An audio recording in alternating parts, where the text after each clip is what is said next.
But children won't be nurtured in the survival unit. Most of us created survival units rather than families.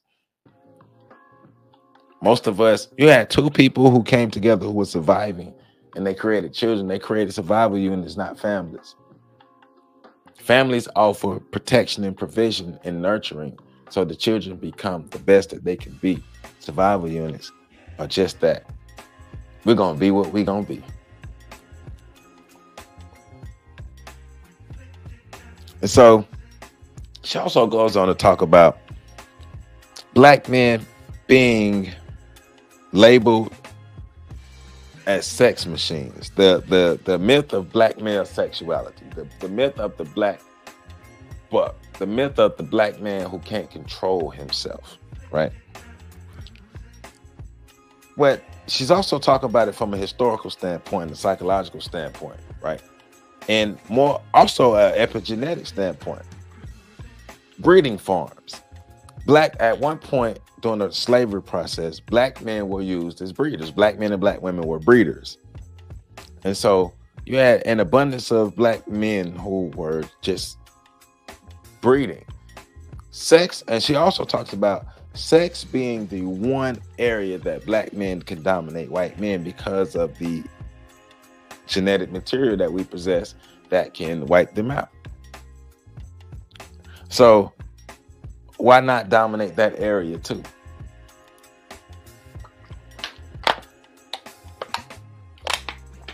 So during slavery,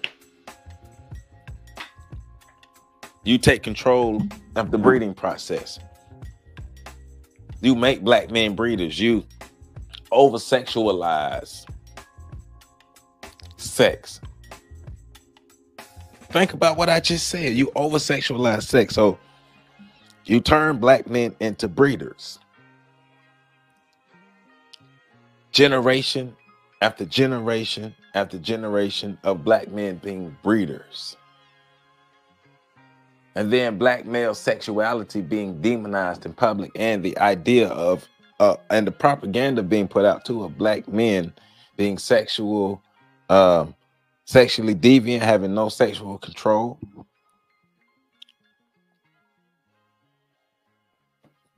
I mean, think about the behavior. Think about the sexual behavior of a lot of black men today.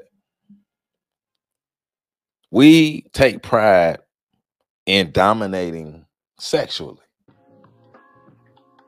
The more women I can have sex with, the more manly I feel. But there's a reason to this. Dr. Wilson is saying there's a reason to this because of the oppression that happened. Generations of black men being made to be breeders. And then the propaganda, and then the ideas, then the environments that were set up. Black men continued those behaviors. Those behaviors were never corrected. Think about it. You're going to continue the behaviors, they never get corrected. All right. And so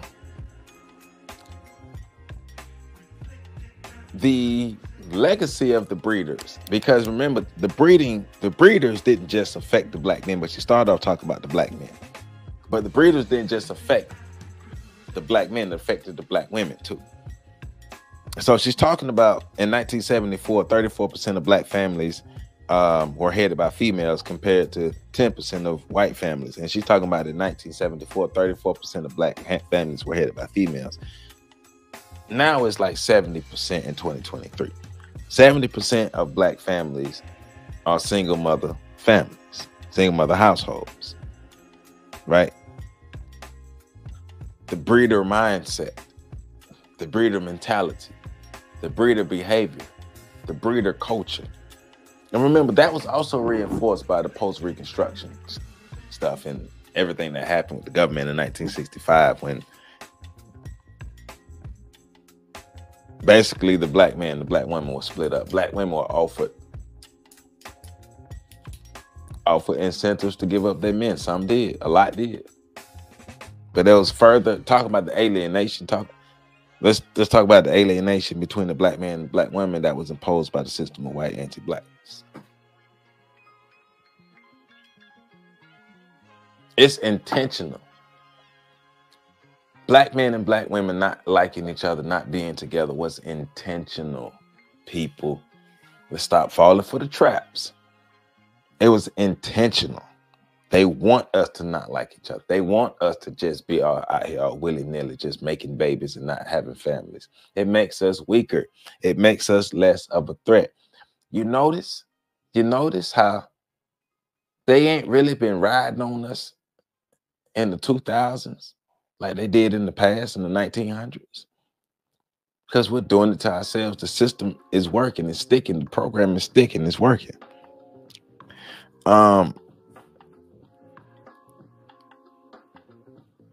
So she also goes on to talk about the impact of the teachers that black males have.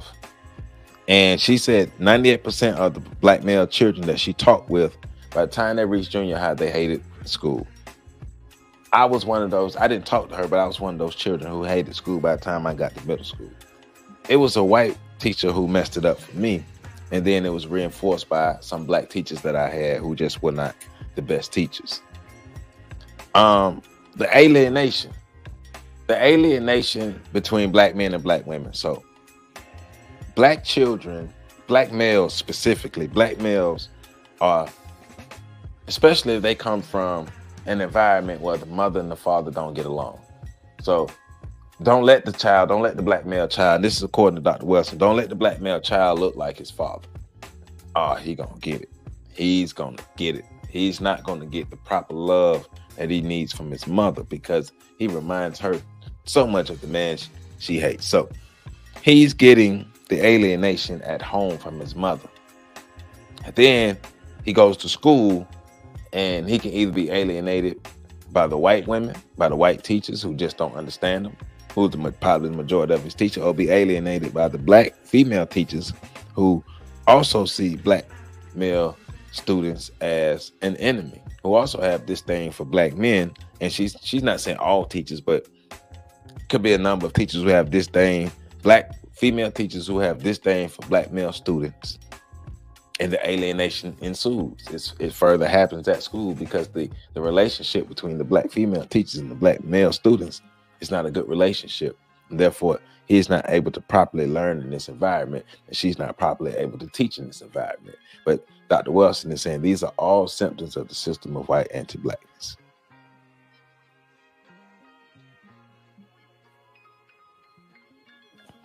All right.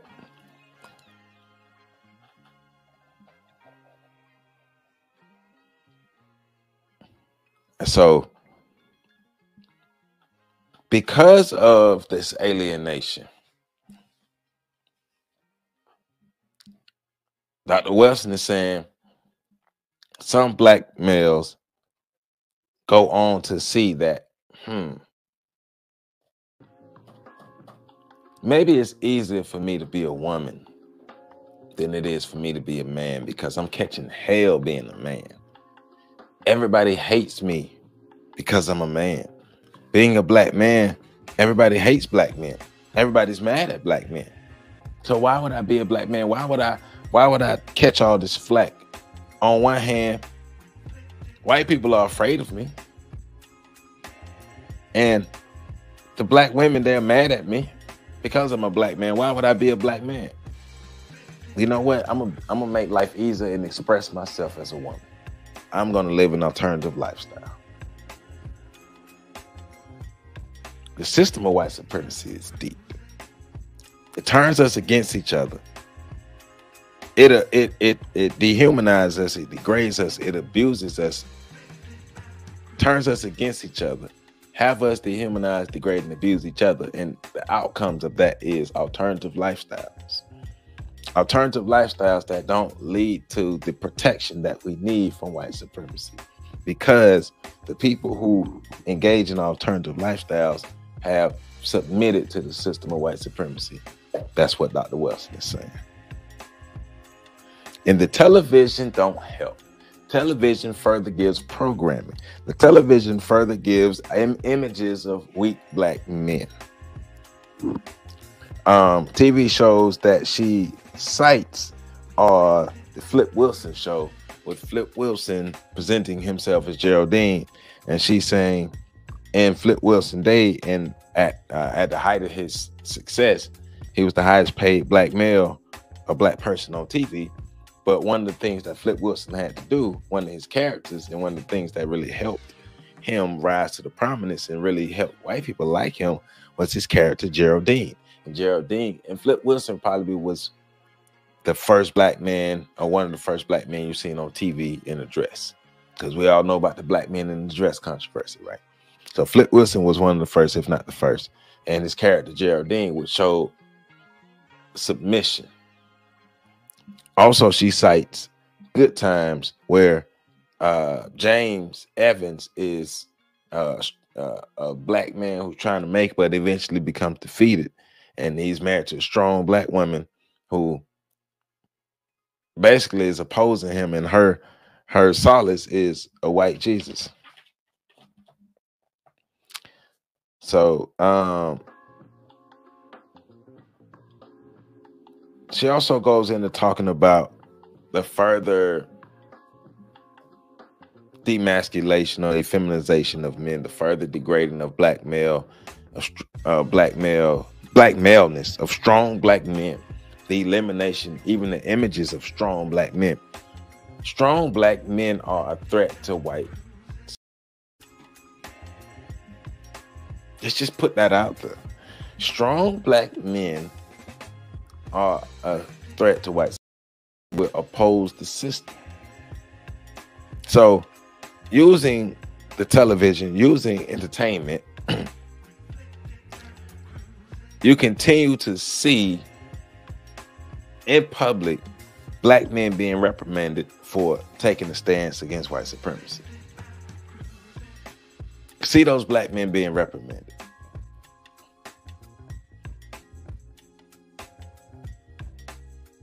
And then now we bring it to 2023, and now we see masculinity, especially black masculinity. Masculinity is seen as toxic in 2023. Masculinity is seen as toxic in 2023, especially black masculinity. Masculine black men are seen as toxic. Masculine black men are seen as bad people. Masculine black men are being eliminated from the view. The propaganda that's being put out is not portraying black men in the most masculine or the strongest lights, i.e. movies like The Woman King or Black Panther, where pretty much the black men, especially Black Panther 2 and The Woman King, where pretty much the black men were either engaged in SA, they were weak, they were bad fathers, they were secondary fighters. The black men were inferior to the black women in both movies. Now, we're seeing this total woke thing happening. They're trying to empower women and all this, but especially black men. Strong black men, the image of strong black men is being removed. It's a tactic of the system. So, but notice the black men that are out there, black men who are engaging or supporting alternative lifestyles, they get to shine. They get to shine. They get to shine. Masculine, strong black men are being phased out, and black men who support alternative lifestyles are being celebrated and praised. And it's not a coincidence. It's by design.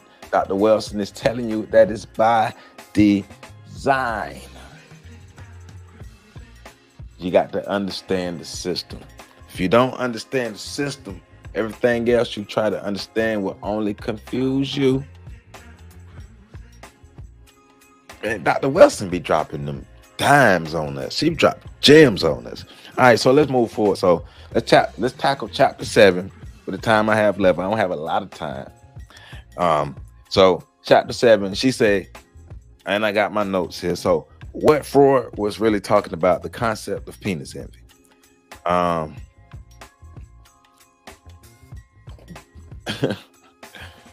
Dr. Wilson starts off by basically saying Freud. One of the reasons why she believed Freud was later on debunked and his theories and things were debunked because Freud himself was not very astute in his analysis and as a scientist, because his analysis on behavior, he was big on analyzing behavior, but he couldn't analyze the behavior of Adolf and the Germans. You get who I'm saying? Adolf and the Germans, right? He couldn't analyze the behavior of Adolf and the Germans and what they would do to Freud and his people, because Freud was seen as non-white. Right? So Freud and his people were in opposition of Adolf and his people. And Freud was seen as non-white. But Freud didn't understand the behavior patterns of Adolf and his folk. But he's supposed to be a legend. That's what's hilarious to me, that Dr. Wilson is like, hey man, look, Freud was a fraud, and he didn't really know what he's talking about because he didn't really understand the behavior. He didn't really understand behavioral sciences, because if he would understand the behavior, he would have understood what Adolf then was doing. He would have been able to better protect himself and his people. But he didn't understand. All right, so she also talked about Freud being a part of the non-white group. He had an obsession with sexual repression.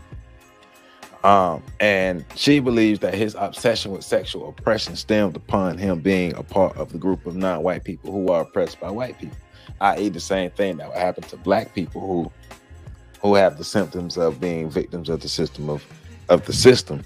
Freud, although he being a non-white person who may have white characteristics, still being labeled by white people as non-white, he got treated as non-white. That's why he got ran up out of that, right? So she's really focusing on Freud and his, I guess you could say, his obsession with penis envy and the Oedipus complex.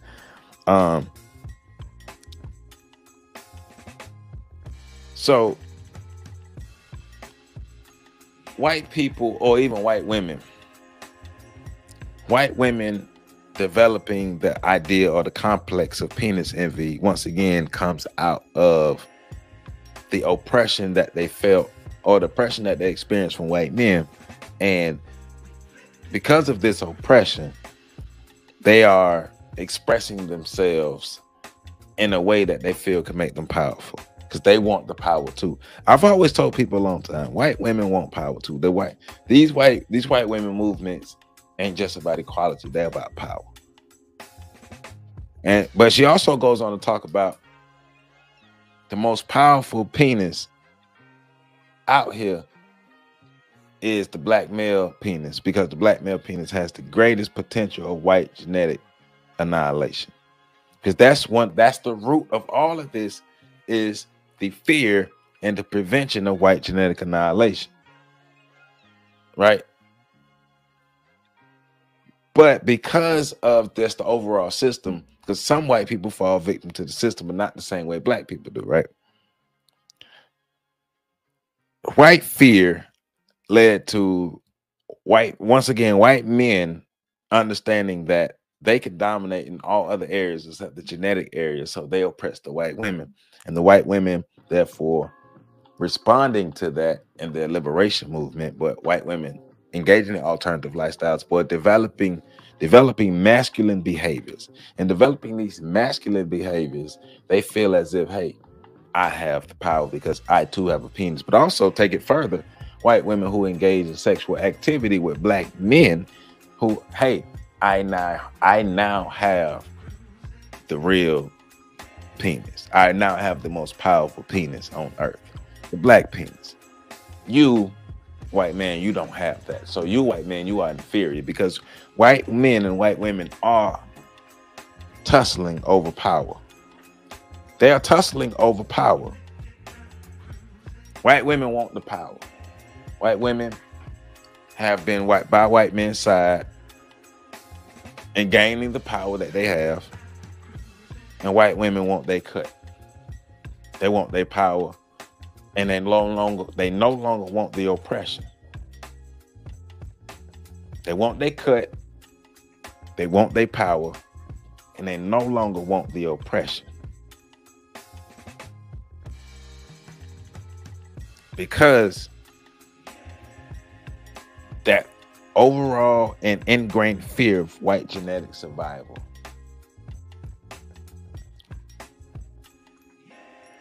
Dr. Wilson be dropping gems. So I just did a review of chapter 6 and chapter 7. Chapter 6 is the politics behind black male passivity, feminization, and alternative lifestyles. The real title is but algorithm reasons, And then what Freud was really talking about, the concept of penis envy. So I just basically gave you a analysis and a summing up of the chapters, and that's what I'll be doing from now on. Because I can't sit here and just read the book out, so I can't extensively just read the book out like that. But I can write my notes down, and I can give you the excerpts through my notes that I get from the book, because that's what I can do. That's within the rules. So I can't read the books to you, but we can still talk about it. It's the ISIS papers, man. It's the ISIS papers, man. Dr. Frances Cress Welsing, she's breaking it down. She's making stuff plain, but all I'm gonna say is look around you. Look around you. Think about what I just talked about, and look around you and see what you see. You see an abundance of black men and black women living alternative lifestyles, looking for the easy way. There's no easy way out of this. You have to confront it, and you have to defeat it. You have to find a way to confront and defeat it. There's no easy way out. There's no way around it. There's no way under it or over it. It will continue to dominate us until we do something different with ourselves first. All the things that we talk about on our breakdowns. Go check out our Friday breakdowns. But all things that we talk about on our breakdowns, using the information. So I just gave you all this information about Dr. Welsing examining why white men, white women, black men, and black women engage in these alternative behaviors, in these alternative lifestyles. Why they engage in these lifestyles? The root cause is the fear, white people's fear of genetic annihilation. So I just gave you this information. How are you going to use that information? Because she gave us the answer. She gave us the answer when she gave us the definition of what black mental health is. When she gave us the definition of what black mental health is, she gave us the answer. Black behavioral practice which resists self and group negation and destruction. Black behavioral practice that resists group negation and destruction. Black behavioral practice that resists group negation and destruction. Positive behavior. You need a paradigm shift. I need a paradigm shift. We need a paradigm shift. We got to instill positive behavioral patterns across the board. If we don't instill positive behavioral patterns across the board, we need to start complaining about the system. That's all I'm saying. Dr. Welsing, we love you. We love you, Dr. Welsing. We love you. Thank you for the knowledge. And I promise, I'm going to use this knowledge to enhance myself and the people around me. I promise. Hey, family, I love you all. Make sure y'all continue to rock with me on the Shows of Giants. Continue to rock with me every Monday. Now, book reviews. Wednesdays, historical profiles of our sung and unsung heroes. Fridays, the breakdowns, and everything else in between. I got other stuff I'm going to be hitting you with too. So just look out for the surprises. Continue to rock with me. I love you all. Make sure y'all catch this next video.